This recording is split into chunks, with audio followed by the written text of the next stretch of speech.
नमस्ते भाई और बहनों। मेरा नाम वेद राजौरिया है और आज एक बहुत ही इम्पोर्टेंट टॉपिक पर बात करेंगे।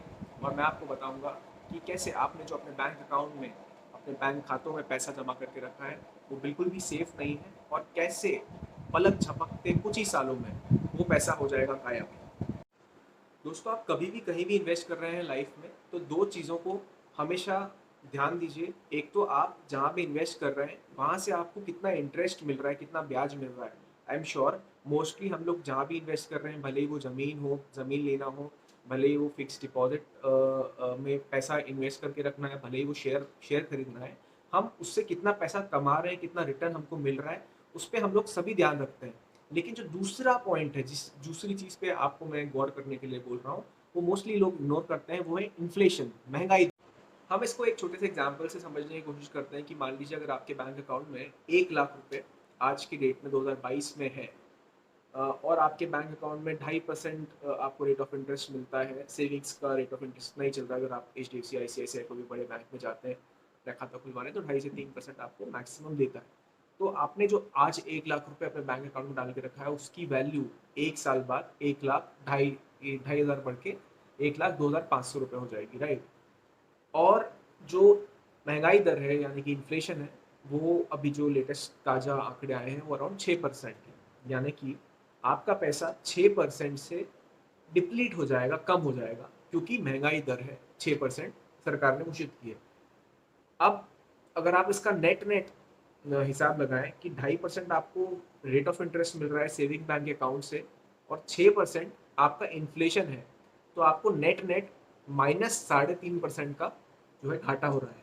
तो रियल सेंस में अगर आप देखें तो आपका 1 लाख रुपए का वैल्यू जो है 1 साल बाद वो 97,500 रुपये ही रह जाता है। सो अगर आप बैंक अकाउंट में पैसा रख के छोड़ देंगे, and if you will let the inflation eat your interest rate and deplete your money, then it will be a kiosk, और आप एक बहुत खराब काम करेंगे। तो कभी भी आप कहीं भी इन्वेस्ट करें, एक चीज़ को हमेशा ध्यान में रखें और गांठ बना के रख लें कि आपको इन्फ्लेशन को हमेशा बीट करना है। भले वो रियल एस्टेट इन्वेस्टमेंट हो, भले वो गोल्ड में इन्वेस्टमेंट हो, भले वो इक्विटी मार्केट में इन्वेस्टमेंट हो, भले कहीं भी इन्वेस्टमेंट हो, अगर आपका पैसा इन्फ्लेशन से ज़्यादा रिटर्न बना रहा है तभी आप रियल सेंस में रिटर्न बना रहे हैं। अगर इन्फ्लेशन की जो रेट है 15% है, तो आपका जो इन्वेस्टमेंट है उसको 20% या 15% से एटलीस्ट 17% बनाना पड़ेगा।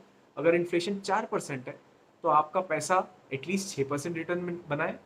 अगर इन्फ्लेशन 2% है तो आपका पैसा 4% जो है रिटर्न बनाए। आप देखेंगे बहुत सारे वेस्टर्न कंट्रीज में जहाँ पे इन्फ्लेशन की वैल्यू मतलब हार्डली 2%, 3% ऐसे होती है, तो वहाँ पे आप ऑब्वियसली रेट ऑफ रिटर्न भी बहुत कम होता है। कई कई देशों में जो रेट ऑफ रिटर्न है सेविंग्स बैंक अकाउंट का, जो रेट ऑफ रिटर्न है वो 0% है। So it is just the benchmark which you have to see while investing, and this is very important because over a period of duration of long time, ये inflation compound होके हमारा पैसा कैसे खा जाता है ये हमको खबर भी नहीं होती। तो हमेशा आप पैसा ऐसी जगह लगाएं जहाँ एटलीस्ट आप इन्फ्लेशन को बीट करें। मेरा एक ही उद्देश्य है कि मैं हर एक हिंदुस्तानी को, हर एक इंडियन को फाइनेंशियली लिटरेट बनाना चाहता हूँ और फाइनेंशियली इंडिपेंडेंट बनाना चाहता हूँ, कि वो अपने फाइनेंसेस, भले वो मेल हो भले वो फीमेल हो, अपने फाइनेंसेस खुद समझ सके और एक स्मार्ट इन्वेस्टर बन सके। यही मेरा उद्देश्य है। अगर आपको मेरा वीडियो पसंद आया तो please press the like button and subscribe my channel. Thank you so much. Signing off, Veda.